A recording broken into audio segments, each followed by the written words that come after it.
Hello friends, एक बार फिर से स्वागत है आपका हमारे यूट्यूब चैनल पूरा ज्ञान सिखो में। दोस्तों, आज हम इस वीडियो में बात करेंगे राजस्थान के सभी लोकसभा निर्वाचित क्षेत्रों के बारे में। दोस्तों, राजस्थान में कुल 25 लोकसभा निर्वाचित क्षेत्र हैं, जिसमें आज हम इस वीडियो में बात करेंगे दौसा लोकसभा निर्वाचित क्षेत्र के बारे में। दोस्तों, दौसा लोकसभा निर्वाचित क्षेत्र उत्तर भारत में स्थित है और आपको बता दें कि दौसा लोकसभा क्षेत्र के अंदर 8 विधानसभा क्षेत्र आते हैं, जिसमें बस्सी, चाकसू, थानागाजी, बांदीकुई, महुआ, सिकराय, दौसा और लालसोट शामिल हैं। दौसा लोकसभा क्षेत्र की स्थापना सन 1952 में हुई थी और वर्तमान समय में यहाँ से जो सांसद हैं वो हैं जसकौर मीणा, जो कि 2019 के लोकसभा चुनाव में यहाँ से सांसद चुनी गई थी, जो कि भारतीय जनता पार्टी से आते हैं। सबसे पहले हम दोस्तों बात करें यहाँ पे, सबसे पहले चुनाव जो हुआ 1952 में हुआ। 1952 के चुनाव में यहाँ से राज बहादुर ने चुनाव जीता, जो कि कांग्रेस पार्टी से आते थे। उसके बाद में जो अगला चुनाव वो 1957 में हुआ। 1957 के चुनाव में दौसा लोकसभा क्षेत्र से जीडी सोमानी ने चुनाव जीता, जो कि कांग्रेस पार्टी से आते थे।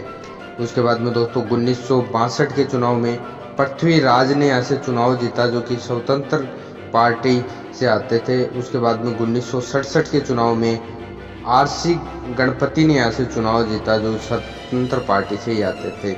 उसके बाद में दोस्तों यहाँ पे 1968 में उपचुनाव हुआ, जो कि नवल किशोर शर्मा ने जीता, जो कि कांग्रेस पार्टी से आते थे। और 1971 के चुनाव में भी यहाँ से नवल किशोर शर्मा ने ही चुनाव जीता था, जो कि कांग्रेस पार्टी से ही आते थे। 1977 के लोकसभा चुनाव में यहाँ दौसा लोकसभा क्षेत्र से नाथू सिंह गुज्जर ने चुनाव जीता, जो कि जनता पार्टी से आते थे। और 1980 के चुनाव में नवल किशोर शर्मा ने यहाँ से चुनाव जीता, जो कि कांग्रेस पार्टी से आते थे। दोस्तों, अगला जो चुनाव वो 1984 में हुआ। 1984 के चुनाव में दौसा लोकसभा क्षेत्र से राजेश पायलट ने चुनाव जीता, जो कि कांग्रेस पार्टी से आते थे। 1989 के चुनाव में यहाँ से नाथू सिंह गुज्जर ने चुनाव जीता, जो कि भारतीय जनता पार्टी से आते थे। उसके बाद में जो चुनाव हुआ 1991 में हुआ।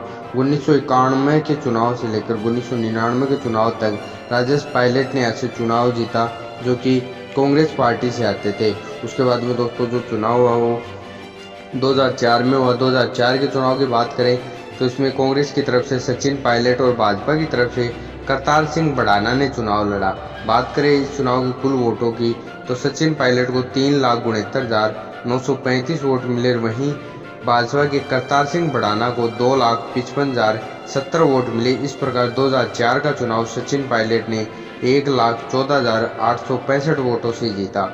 उसके बाद में दोस्तों अगला चुनाव वो 2009 में हुआ। 2009 के चुनाव में डॉक्टर किरोड़ी लाल मीणा, जो कि निर्दलीय उम्मीदवार थे, और कुंवर रुबानी, ये भी निर्दलीय उम्मीदवारों के बीच में टक्कर हुई। अब बात करें कुल वोटों की तो डॉक्टर किरोड़ी लाल मीणा को 4,33,666 वोट मिले, और वहीं कुंवर रुबानी को 2,95,907 वोट मिले। इस प्रकार 2009 के चुनाव में दौसा लोकसभा क्षेत्र डॉक्टर किरोड़ी लाल मीणा ने 1,14,865 वोटों से जीत हासिल की। उसके बाद में दोस्तों हम बात करें 2014 के चुनाव की। 2014 के चुनाव में एनपीपी कौन सी है बीजेपी से हरीशचंद्र मीणा और एनपीपी से डॉक्टर किरोड़ी लाल मीणा के बीच में मुकाबला हुआ, और तीसरे उम्मीदवार नमो नारायण मीणा, जो कि कांग्रेस की तरफ से चुनाव लड़े थे।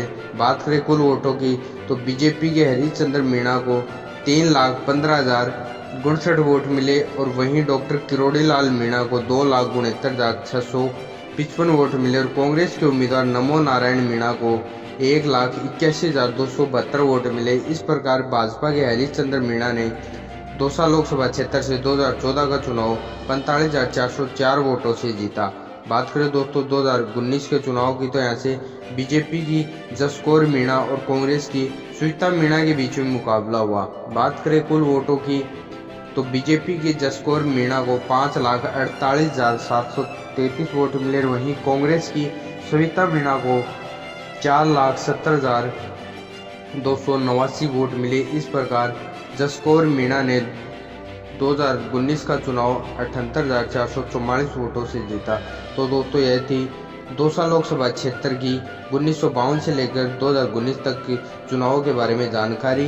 अब दोस्तों देखना यह है कि 2024 के चुनाव में भाजपा की तरफ से जसकौर मीणा को ही मैदान में उतारा जाएगा या किसी नए उम्मीदवार को, और कांग्रेस की तरफ से माना जा रहा है कि इस बार सविता मीणा की जगह किसी नए उम्मीदवार को टिकट दी जाएगी। दोस्तों इसके बारे में अगर कोई जानकारी मिलती है तो हम आप तक जरूर पहुंचाएंगे। वीडियो अच्छा लगा हो तो कमेंट करके जरूर बताएं, और आप किस लोकसभा क्षेत्र से आते हैं, अगर आप अपने लोकसभा क्षेत्र के बारे में जानकारी चाहते हैं तो नाम कमेंट करें। चैनल को सब्सक्राइब नहीं किया है तो चैनल को सब्सक्राइब करें। धन्यवाद।